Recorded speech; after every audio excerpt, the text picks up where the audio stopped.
धौलपुर नाम के एक गांव में एक बहुत बड़ा गुंडा रहता था। उसका नाम था कल्लू। कल्लू कई तरह के बड़े बड़े जुर्म कर चुका था।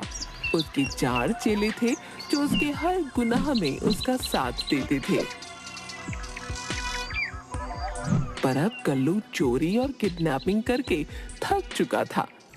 अरे बिल्लू, सुन, तुझे तो पता है अब तेरे बॉस की उम्र भी हो गई है और अब इस धंधे में कुछ ज्यादा रहा नहीं। मैं सोच रहा था कि क्यों ना कोई रापचिक सी लड़की देखकर शादी कर ली जाए, क्या बोलता है? बॉस, आप भी अच्छा मजाक कर लेते हैं। भला आपसे शादी कौन करेगी? सारा गांव जानता है बॉस कि आप कितने बड़े गुंडे हैं। अब गांव में तो कोई भी लड़की आपसे शादी नहीं करने वाली। हाँ बॉस, ये सही कह रहा है। कल्लू उन्हें गुस्से से देखता है। अब अगर आपको शादी करने का इतना ही मन है बॉस, तो मेरे पास एक आइडिया है। क्यों ना हम शहर चले, वहां पर ये कोई भी नहीं जान पाएगा कि हम सब गुंडे हैं। हाँ, और कोई भी लड़की हमसे शादी करने को तैयार हो जाएगी। अरे मेरा मतलब आपसे बॉस, आपसे। हाँ, और क्या पता बॉस की शादी के बाद हमें भी कोई लड़की मिल जाए। ये सुनकर कल्लू उसे आंख दिखाता है, फिर बिल्ला से कहता है, बात तो तुमने बिल्कुल ठीक की। हम शहर जाकर ऐसा ड्रामा करेंगे कि सबको लगेगा कि हम बहुत अच्छे खानदान से हैं, क्या समझे? लेकिन शहर जाने से पहले हमें एक बड़ा हाथ मारना होगा ताकि हम शहर में आराम से अपना गुजारा कर सकें। ये प्लान बनाकर कल्लू अपने चेलों के साथ शहर के सबसे धनी सेठ को लूटने की तैयारी बनाने लगा। कल्लू बहुत बड़ा गुंडा था और हमेशा अपना स्टेटस मेंटेन रखता था। वो किसी को भी लूटने से पहले गांव में खबर फैला देता था कि वो किसे और कब लूटने वाला है। ऐसा करके वो लोगों को दिखाता था कि वो किसी से नहीं डरता और किसी में दम हो तो उसे रोक ले। जाओ, जाकर गांव में ये खबर फैला दो कि मैं अब गोरा सेठ को लूटने वाला हूँ और ये इस गांव में मेरी आखिरी लूट होगी। इस खबर ने पूरे गांव में अफरा तफरी मचा दी। कल्लू शाम को अपने चेलों के साथ गोरा सेठ के घर पहुंचा और वहां का माहौल देखकर दंग रह गया। अरे आओ आओ कल्लू भाई, तुमने तो आने में बहुत देर कर दी। मैं कब से तुम्हारी राह देख रहा था। अरे ओ सेठ हो, पागल हो गया क्या है? भला कोई गुंडे मवालियों की भी राह देखता है क्या है बे? हाँ और क्या, तू लुटने के लिए हमारी राह क्यों देख रहा था रे? ओए तू चुप कर। जब मैं बात कर रहा हूँ तो तू बीच में बकर बकर क्यों कर रहा है? जानता नहीं क्या मैं तेरा सीनियर हूँ? चुपचाप कोने में खड़ा रहे। अरे आप खड़े क्यों हैं कल्लू भाई? आइए बैठिए, कुछ ठंडा मंगवाऊं हैं? अरे ओ ए, तेरा तो सच में दिमाग खराब हो गया लगता है। अरे नहीं नहीं कल्लू भाई, ये तो खुशी के बारे में बावला हुआ जा रहा हूँ। हाँ किस बात की खुशी है तुझे? हैं? मैं तुझे लूटने आ रहा है? अरे यही तो खुशी की बात है कल्लू भाई। मैं साल भर इतनी मेहनत से पैसे कमाता हूँ और साल खत्म होते ही तुम आते हो और मुझसे सब कुछ लूट कर ले जाते हो। आहा, मगर क्योंकि ये तुम्हारी आखिरी लूटपाट है, मैं तुम्हें खुशी खुशी सब कुछ देने को तैयार हूँ। मैं तो इस बात से बहुत खुश हूँ कि अब मुझे दोबारा तुम्हारी शक्ल नहीं देखनी पड़ेगी। अजीब पागल आदमी है बे, हैं? लूटने पर खुश हो रहा है? कर ला, अपना सारा माल इधर कर। क्या? फिर कल्लू गोरा सेठ को लूटकर वापस अपने घर चला जाता है। अगले ही दिन कल्लू अपने चारों चेलों को लेकर शहर चला जाता है। गांव वाले भी कल्लू के जाने की खबर सुनकर काफी खुश थे। कल्लू अगले दिन ट्रेन से चारों चेलों के साथ शहर पहुंचता है। अरे वाह बॉस, ये जगह तो एकदम फैंटास्टिक है। हाँ, यहाँ तो मजा ही मजा आएगा। चलिए हम पहले चलकर कोई रहने की जगह ढूंढते हैं बॉस। नहीं, उसकी कोई जरूरत नहीं है। तुम लोगों को शायद पता नहीं है, पर मेरा एक बचपन का खास दोस्त यहाँ रहता है। वो बस हमें लेने को आता ही होगा। तभी कल्लू के बचपन का दोस्त पिंकू उसे लेने स्टेशन पहुंचा। वो सब पिंकू के घर जाते हैं। कल्लू पिंकू को सब कुछ बताता है कि वो लोग सब गलत काम कुछ समय के लिए छोड़कर यहाँ आए हैं और कल्लू अपने लिए लड़की ढूंढ रहा है। इसके लिए हमें थोड़ी सी मेहनत करनी होगी। हाँ हाँ पिंकू, मैं कुछ भी करने को तैयार हूँ, बस तुम मेरे लिए लड़की ढूंढ दो। हाँ तो कल्लू, तुम मेरी बात ध्यान से सुनो। कल्लू और उसके चारों चेले ध्यान से पिंकू की बात सुनते हैं। देखो, मेरी नजर में एक बहुत अच्छी लड़की है। मेरे घर के सामने एक घर है और वहाँ एक लड़की रहती है। उसका नाम कविता है। वो अकेले रहती है और वो एक टीचर है।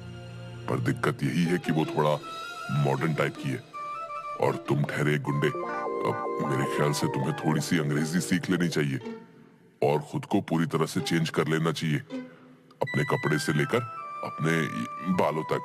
और तुम्हें उससे ये छुपाना होगा कि तुम गुंडे हो, समझे? बाकी तो सब ठीक है पिंकू, पर भला अपन को उससे ये काय को छुपाना होगा कि मैं एक गुंडा हूँ? है क्या ये गलत नहीं होगा क्या है? अरे यार कल्लू, अगर तुम उसे जाकर ये कहोगे कि तुम गुंडे हो और गांव से आए हो, तब तो शायद वो तुमसे कभी शादी ही नहीं करेगी। समझ नहीं रहे हो तुम? एक बार तुम दोनों की शादी हो जाए, बस फिर उससे बता देना कि ये सब झूठ था, है कि नहीं? कल्लू को ये सब गलत तो लगता है, पर उसके चेलों और पिंकू के बार बार कहने पर वो मान जाता है। अगले दिन कल्लू के चेले उसे लेकर एक बार्बर के यहाँ जाते हैं और उसको नए कपड़े खरीद कर देते हैं। शाम को जब कल्लू घर आता है और पिंकू उसे देखता है, कल्लू अपने बाल मॉडर्न स्टाइल में कटा चुका था और उसने शर्ट पैंट पहन रखी थी। तब पिंकू, अरे वाह कल्लू, ये तो कमाल ही हो गया है। जैसा मैंने कहा था तुमने ठीक वैसा ही किया। अब लग रहा है ना तुम गांव के गोरे, अरे मेरा मतलब है कि शहर के गोरे। हाँ। अगले ही दिन पिंकू एक इंग्लिश ट्यूशन टीचर को घर बुला लेता है और उससे कल्लू को कुछ इंग्लिश के 2-4 बातें सिखाने को जल्द से जल्द बोलता है। चलो कल्लू, बताओ, how are you? Me, no, when, you, okay. ये सुनकर वहाँ बैठे पिंकू और कल्लू के बाकी चेले जोर जोर से हंसने लगते हैं। वाह उस्ताद वाह, क्या अंग्रेजी बोली आपने, वाह वाह। इसको सुनकर तो अंग्रेज भी शर्मा जाएंगे। हाँ अरे उस्ताद, जरा हमें भी सिखा दो अपने जैसी थोड़ी सी अंग्रेजी। कल्लू को बहुत गुस्सा आता है और वो हवा में फायरिंग कर देता है। ट्यूशन टीचर तो गोली की आवाज सुनते ही बेहोश हो जाता है। अरे कल्लू, ये क्या किया? अब तुम्हें कौन अंग्रेजी सिखाएगा? टीचर तो बेहोश हो गया। हो गया तो हो जाए बेहोश, अभी मरा तो नहीं है ना। ये सब मेरा मजाक उड़ा रहे हैं, कल्लू का मजाक। हाँ भाई, किसको अंग्रेजी सीखनी है? मैं अभी सिखाता हूँ। सारे चेलों की सिट्टी पिट्टी गुम हो गई और वो वहाँ से भाग खड़े हुए। इसके बाद अगले दिन बहुत मिन्नतें करने के बाद वो इंग्लिश टीचर वापस आया और कल्लू को थोड़ी बहुत अंग्रेजी सिखाकर चला गया। अगले दिन कल्लू अपने चेलों और पिंकू के साथ उस लड़की के घर जाता है, वही सूट पैंट पहनकर जो उसके चेलों ने उसे दिलाया था। कल्लू ने अपने बाल भी जेल से सेट कर रखे थे। अरे आइए आइए, मैं आप सभी का इंतजार कर रही थी। आइला, लड़की तो रापची कह रहे। पिंकू, अब तो लगता है अपन दूल्हा बन जाएंगा। हाँ ठीक है, चलो अंदर चलो, सब लोग बैठ जाओ। कल्लू और उसके चेले सोफे पर बैठ जाते हैं। सभी चेले टेबल पर रखी मिठाइयों को देखते ही उनकी तरफ हाथ लपका देते हैं और तभी कल्लू उनके हाथ पर गुस्से से मारता है। अरे अरे बॉस, हमें तो खाने दीजिए कम से कम। अरे थोड़ी देर सब्र कर बे, कम से कम बात तो पक्की होने दे, बाद में खा लेना जो भी खाना है। तभी बिल्लू की नजर वहां रखे फोटो फ्रेम पर पड़ती है, जिसे देखकर उसकी चीख निकल जाती है। कविता के साथ साथ सभी चेले उसकी तरफ हैरानी से देखते हैं। वो चुप हो जाता है और फिर बॉस के कानों में कुछ कहता है। अरे बॉस, जरा सामने लगे फोटो फ्रेम को तो देखो। उस फोटो फ्रेम को देखकर कल्लू की तो मानो पैरों तले जमीन ही खिसक जाती है और वो उछलकर खड़ा हो जाता है। अरे आपको क्या हुआ? आप ऐसे क्यों खड़े हो गए? नोथिंग, मेरा मतलब कुछ भी तो नहीं। हमें लगता है हमें अब जाना चाहिए। ऐसे कैसे? अभी तो आप लोग आए ही हैं, कुछ लीजिए ना, पापा आते होंगे। अभी जाने दो, दोबारा आएंगे, माना करो, अभी जाने दो। अरे क्या दोस्त है, अभी तो लड़की के पापा को कॉल किया हूँ, बस वो किसी भी वक्त आने लाओगा। अबे ये क्या किया रे तू?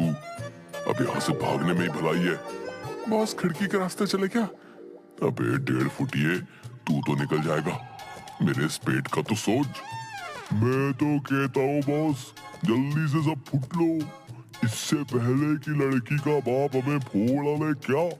अरे आप सब लोग घबरा क्यों रहे हो? ऐसा क्या हो गया? लो पापा भी आ गए। तभी दरवाजे पर गोरा सेठ आकर खड़ा होता है। उसे देखते ही सब लोग किसी न किसी तरह अपने मुंह को ढक लेते हैं। अरे बेटी, ये सब लोग अपना मुंह क्यों छुपाए खड़े हैं? कुछ नहीं सेठ जी, बस जरा शर्मा रहे हैं। पहली बार लड़की के बाप से जो मिल रहे ना। और कुछ खाया तक नहीं अभी। अरे सेठ, हमें यहाँ से जाने दो, मुझे कोई शादी नहीं करनी है। ये आवाज तो जानी पहचानी सी लग रही है। कल्लू, तू और मेरी कविता का रिश्ता मांगने आया है? अरे नहीं नहीं सेठ, वो अबे चलो बे। अबे जग्गू, कालिया, गोपी, सब कल्टी मार लो, नहीं तो बहुत पिटोगे। चलो।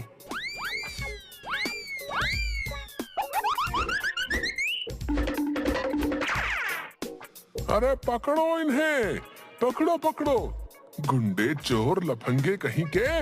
सब लोग भागकर सड़क किनारे पहुंच जाते हैं। अरे बाप रे बाप, आज तो बाल बाल बचे। ए पिंकू, तू बिना सोचे समझे कहीं भी बात कर लेता है, मरवाएगा कभी हमें।